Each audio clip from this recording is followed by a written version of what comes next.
সরকারের মন্ত্রীর দেওয়া প্রতিশ্রুতি ভঙ্গ করে তারা বিদ্যুতের অস্বাভাবিক মূল্য বাড়িয়ে দিয়েছে।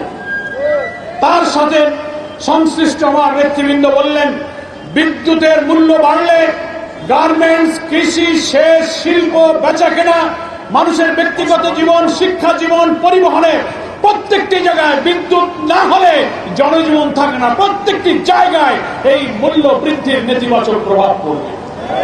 অলরেডি সেটা শুরু হয়েছে। আমি সরকারকে বলতে চাই, বর্তমান সরকারের বিদ্যুৎ মন্ত্রী এই চলতি বছর 26 সালের 23 ফেব্রুয়ারি সচিবালয়ের বিদ্যুৎ বিভাগের একটা বৈঠকে আপনি সাংবাদিকদের কাছে বলেছিলেন আগামী 2 বছরের মধ্যে সরকার বিদ্যুতের কোনো দাম বাড়াবে না।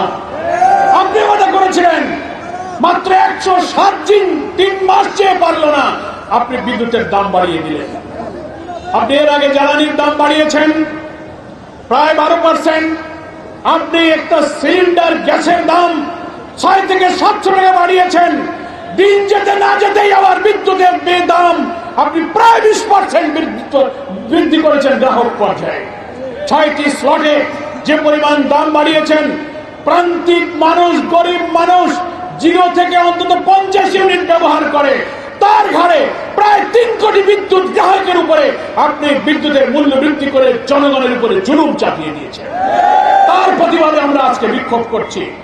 উচিত ছিল বিদ্যুৎ মন্ত্রীর বা সরকারের তার দেওয়া ওয়াদা রক্ষা করে বিদ্যুতের দাম না বাড়িয়ে বিদ্যুৎ সেক্টরে যে অনিয়ম, যে দুর্নীতি, তারপরে যেখানে সিস্টেম লস, ক্যাপাসিটি চার্জের নামে হাজার হাজার কোটি টাকা লুটপাট হচ্ছে, সেইটা বন্ধ করার ব্যবস্থা দরকার ছিল।